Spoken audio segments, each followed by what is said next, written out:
안녕하세요. 윤나입니다. 최근 영상에서 웹툰 작가의 현실적인 이모저모에 대해 다루어 보았다면 오늘은 좀 더 개인의 내면의 깊은 부분에 대해 이야기해 보고 싶어요.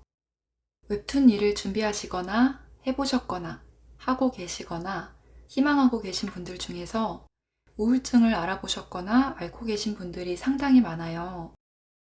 저는 직장 생활을 하다가 웹툰 작가로 넘어온 케이스인데 아직까지 우울증에 걸려본 적은 없지만 직접 웹툰 작가로 이제 3년 가까이 살아보니 왜 이 직업을 가진 분들이 우울증이 많이 걸리는지 알겠더라고요.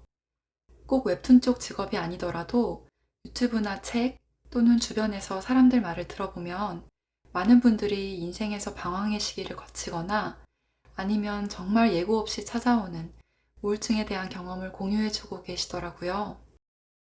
제가 우울증 환자가 아니고 아직 우울증을 경험해 본 적이 없다 보니 우울증의 증상이나 대처 같은 내용은 다룰 수 없지만 저와 주변 사람들 그리고 현대를 사는 누구나에게 너무나 가까운 병인 우울증에 대한 생각을 지금부터 나눠볼게요. 이 시기를 겪는 사람도 있고 이 시기 없이 지나가는 분들도 계실 텐데 인생을 살다 보면 가끔 막막하거나 두렵거나 불안하거나 아니면 노력해도 잘 풀리지 않아서 멈춰서고 싶거나 멈춰서게 되는, 어쩔 때는 땅굴을 파고 들어가기도 하고 뭘 해도 마이너스인 것 같은 그런 시기가 있어요. 은둔형 외톨이까지 가지 않더라도 크고 작은 슬럼프는 사실 안 겪는 사람이 있을까 싶을 정도로 대부분의 사람들이 경험하게 되는 일인데요. 저 또한 웹툰 작가 지망을 시작하면서 현재까지 근 3, 4년 정도의 시간이 그 전의 생활을 기준으로 봤을 때 굉장히 우울하고 어둡고 힘든 시간이었어요. 저의 경우 개인적인 경험과 맞물려서 그 시간이 더 힘들었던 것 같은데요. 3, 4년 전 크게 마음이 다치고 힘들었던 일이 있었는데 그 무렵 동시에 웹툰 작가 준비를 시작하게 되었거든요. 더불어 그 시기에 코로나가 시작되면서 모두가 집 밖으로 잘 나가지 않게 되었고, 저 또한 거의 집에서만 생활했지만, 코로나가 끝나고 사람들이 일상으로 돌아간 뒤에도 저는 별다른 변화 없이 계속 집에서 작업하고 지내고 있어요. 그나마 다행이었던 건 웹툰을 공부하면서 다른 데 신경 쓸 시간도 여력도 없어서 한 가지 일에 완전히 몰입할 수 있었던 것 같아요. 그래서 웹툰 일이 빡셌던 게 저에게는 어떻게 보면 고마운 일이기도 했습니다. 또 제가 힘든 일을 잊을 수 있게 도와주었던 것은 덕질인데요.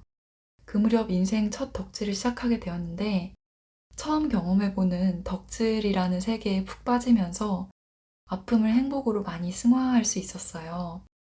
그때 나타나준 최애가 참 신기하고 많이 고마워요.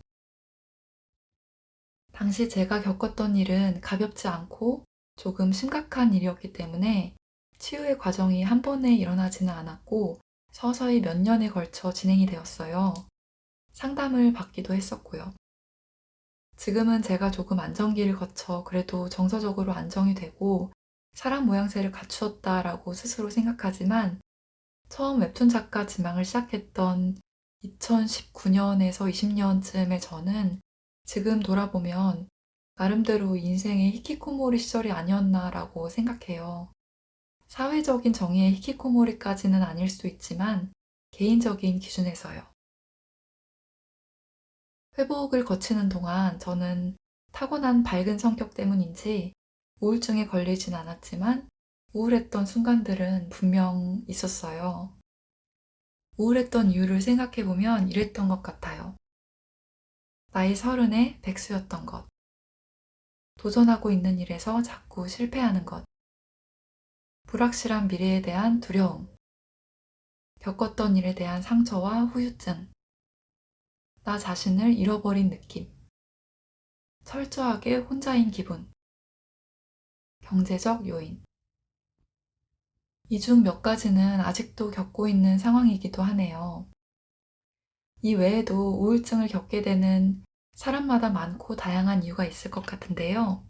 이 시기를 거치는 동안 저는 이러한 생활을 했어요. 집 밖으로 나오지 않았다.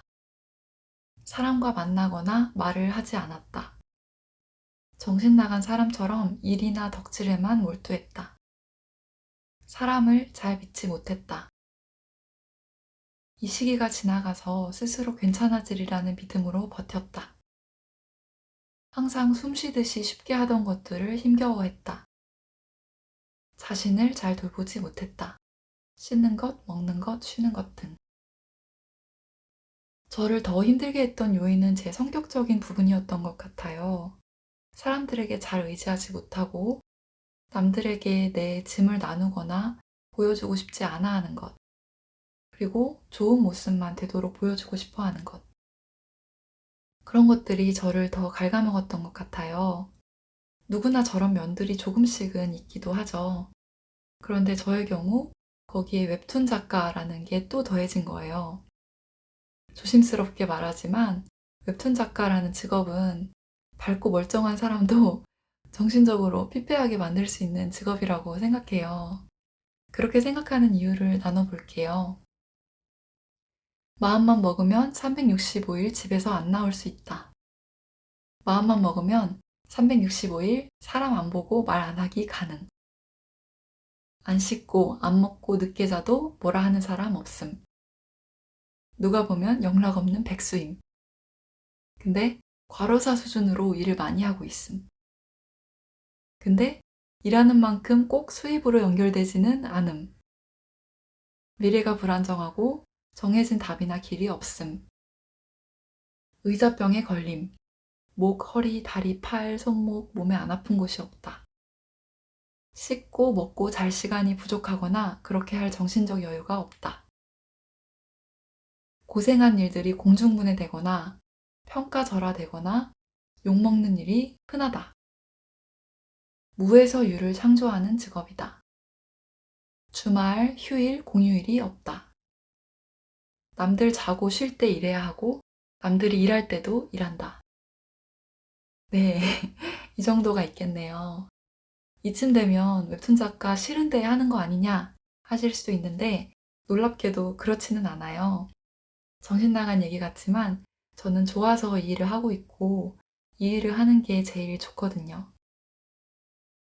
아무튼 위 요인들은 밝고 건강한 사람들에게 적용해도 금방 페인이 될 수 있는 일인데요. 그만큼 웹툰 작가가 이렇게 위험합니다, 여러분. 웹툰 작가는 되고 싶은데 저도 저렇게 될까 봐 두려워요. 라고 생각하실 수 있을 것 같아요. 도움이 별로 안 될 수도 있지만 너무 두려워하지는 마세요.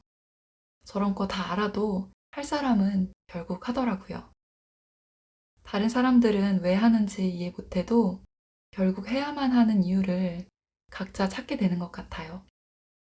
그 이유를 먼저 찾는 사람도 있고 일을 하면서 찾아가는 사람도 있더라고요. 우울할 때 어떻게 일상을 찾아가고 할 일을 할 수 있냐에 대한 이야기도 다루면 좋겠지만 영상이 좀 길어져서 다루지 못할 것 같고 다음 기회가 된다면 다른 영상에서 얘기해 보도록 할게요. 사실 오늘의 이야기를 어떤 식으로 나눠야 할까 고민이 많았는데요. 제가 유튜브를 한 지 2년 반, 거의 3년이 다 되어 가는 시점이고 오랫동안 구독해 주신 구독자님들도 계셔서 그분들에게는 조금 오픈해도 될 것 같다는 생각이 들었어요. 여전히 이곳은 불특정 다수가 보는 공간이라 개인적인 이야기를 모두 오픈하기는 쉽지 않지만 제가 어려운 시기를 겪었다는 이야기를 해야 오늘의 주제에 대해 여러분의 이해가 좀 더 쉬울 것 같았어요. 조금 개인적이고 딥다크한 이야기였지만 들어주셔서 감사드립니다. 그리고 혹시 지금 저런 상황을 겪고 있는 분이 계시다면 혼자가 아니라는 말씀을 드리고 싶어요. 이런 말도 아무런 위로가 되지 않을 수도 있지만 정말로 지나갈 수 있고 이겨내지 않아도 지나갈 수 있거든요. 이겨내지 않아도 괜찮아요. 그저 지나가는 것만으로 너무 잘하고 계시고 지금 겪고 있는 시련보다 여러분은 크고 강한 사람입니다. 잘 이겨낼 수 있을 거예요. 제가 응원할게요. 네, 그럼 저는 다음 영상으로 또 찾아뵐게요. 그때까지 모두 건강하시기를 바라며 저는 다음 영상에서 만나 뵐게요. 안녕.